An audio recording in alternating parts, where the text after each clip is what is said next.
بسم اللہ الرحمن الرحیم۔ صرف 5 منٹ کا مدرسہ قرآن و حدیث کی روشنی میں 27 ذی الحجہ۔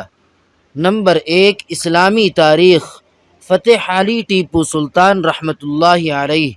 فتح علی ٹیپو سلطان رحمۃ اللہ علیہ بروز سنیچر 20 ذی الحجہ 1163 ہجری بمطابق 10 نومبر 1750 عیسوی میں بنگلور سے 33 کلومیٹر دور شمال کی جانب ایک قصبے میں پیدا ہوئے۔ والد کا نام حیدر علی اور ماں کا نام فاطمہ بیگم ہے، جو فخر النساء سے مشہور تھیں۔ وہ عرب کے خاندان قریش سے تعلق رکھتے تھے۔ 5 برس سے لے کر 19 سال کی عمر تک حفظ قرآن، دینی علوم اور جنگی فنون میں مختلف ماہرین فن سے مکمل مہارت حاصل کر لی اور سپہ سالار بن کر جرأت و بہادری کے ساتھ دشمنوں سے مقابلہ کر کے فتح علی خان بہادر کا خطاب حاصل کر لیا۔ جب 1767 عیسوی میں دشمنوں نے باقاعدہ جنگ چھیڑ دی تو ٹیپو سلطان رحمۃ اللہ علیہ بھی 7000 فوج لے کر ان سے لڑے اور انہیں شکست دے کر منگلور کے مضبوط قلعے پر قبضہ کر لیا۔ پورے ہندوستان میں ریاست میسور ہی ایسی تھی جس نے ان لوگوں کے خلاف 4 جنگیں لڑیں۔ 2 جنگوں میں ان کو بھاگنے پر مجبور ہونا پڑا یا پھر جیل کی ہوا کھانی پڑی۔ جنگ آزادی میں مسلمان بادشاہوں میں سے حیدر علی خان اور ٹیپو سلطان شہید رحمۃ اللہ علیہ کی قربانی اور جنگی حملوں کو بھلایا نہیں جا سکتا۔ ٹیپو سلطان ایک ایسا مرد مجاہد تھا جس نے دین اور آزادی وطن کے خاطر دشمنوں کے خلاف لڑتے ہوئے 4 مئی 1799 عیسوی کو اپنا پاکیزہ خون بہا کر خاک وطن کے ذروں کو روشن کر دیا۔ نمبر 2، اللہ تعالیٰ کی قدرت۔ سمندری مکڑی۔ اللہ تعالیٰ نے زمینی مکڑی کی طرح سمندر میں بھی مکڑی پیدا فرمائی ہے۔ اسے انگریزی میں آکٹوپس کہتے ہیں۔ اس کے 8 پیر ہوتے ہیں۔ اس کے جسم میں ہڈی نہیں ہوتی بلکہ پورا بدن گوشت اور کھال پر مشتمل ہوتا ہے۔ اس کی صرف ایک آنکھ ہوتی ہے۔ وہ دور ہی سے اندازہ کر کے تیز رفتاری کے ساتھ اپنے شکار کو پکڑتی ہے اور خون چوس کر چھوڑ دیتی ہے۔ سمندر میں ایسی مخلوق کا پیدا کرنا اللہ تعالیٰ کی عجیب قدرت ہے۔ نمبر 3، ایک فرض کے بارے میں۔ جمعے کی نماز ادا کرنا۔ رسول اللہ صلی اللہ علیہ وسلم نے فرمایا، جمعے کی نماز جماعت کے ساتھ ادا کرنا ہر مسلمان پر لازم ہے مگر 4 لوگوں پر لازم نہیں ہے۔ نمبر 1، وہ غلام جو کسی کی ملکیت میں ہو۔ نمبر 2، عورت۔ نمبر 3، نابالغ بچہ۔ نمبر 4، بیمار۔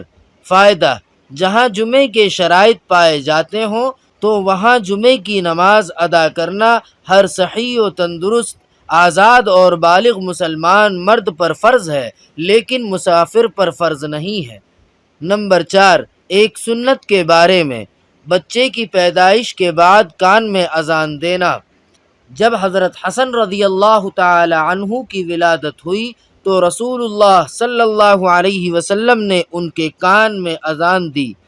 فائدہ: بچے کے پیدا ہونے کے بعد دائیں کان میں اذان دینا اور بائیں کان میں اقامت کہنا سنت ہے۔ نمبر 5، ایک اہم عمل کی فضیلت۔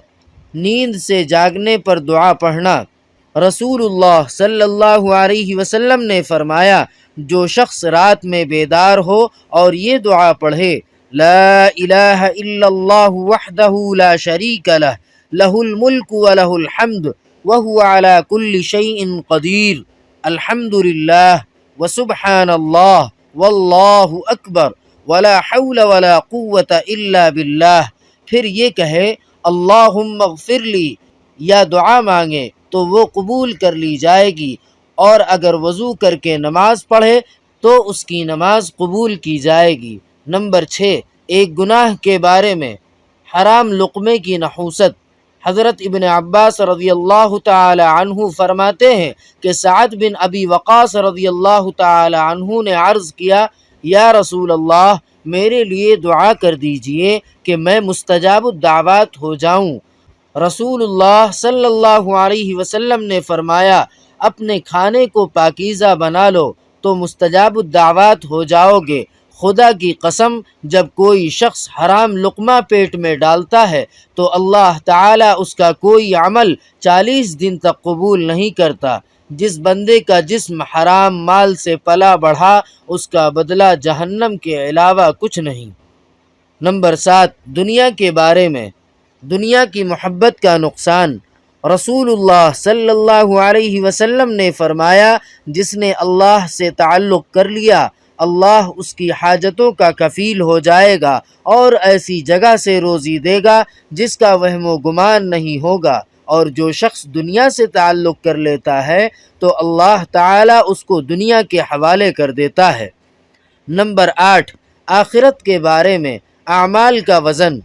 قرآن پاک میں اللہ تعالیٰ فرماتا ہے، جس شخص کے اعمال کا پلہ بھاری ہوگا تو وہ شخص عیش و راحت کی زندگی میں ہوگا، اور جس شخص کے اعمال کا پلہ ہلکا ہوگا تو اس کا ٹھکانہ حاویہ ہوگا۔ اور آپ کو معلوم ہے کہ حاویہ کیا ہے؟ وہ دہکتی ہوئی آگ ہے۔ نمبر 9، طب نبوی سے علاج۔ گردے کی بیماریوں کا علاج۔ رسول اللہ صلی اللہ علیہ وسلم نے فرمایا، پہلو کے درد کا سبب گردے کی نس ہے، جب وہ حرکت کرتی ہے تو انسان کو تکلیف ہوتی ہے، اور اس کا علاج گرم پانی اور شہد سے کرو۔ فائدہ: گردے میں جب پتھری وغیرہ ہو جاتی ہے تو کولہوں میں درد ہوتا ہے، بلکہ اکثر اسی درد ہی کی وجہ سے اس بیماری کا پتہ چلتا ہے۔ اس کا علاج آپ صلی اللہ علیہ وسلم نے یہ بتایا کہ گرم پانی اور شہد ملا کر پلایا جائے۔ نمبر 10، قرآن پاک کی نصیحت۔ قرآن پاک میں اللہ تعالیٰ فرماتا ہے، خبردار ہو جاؤ، یہ قرآن سراسر نصیحت ہے، جس کا جی چاہے اس سے نصیحت حاصل کر لے۔ سبحان ربک رب العزت عما یصفون وسلام علی المرسلین والحمد للہ رب العالمین۔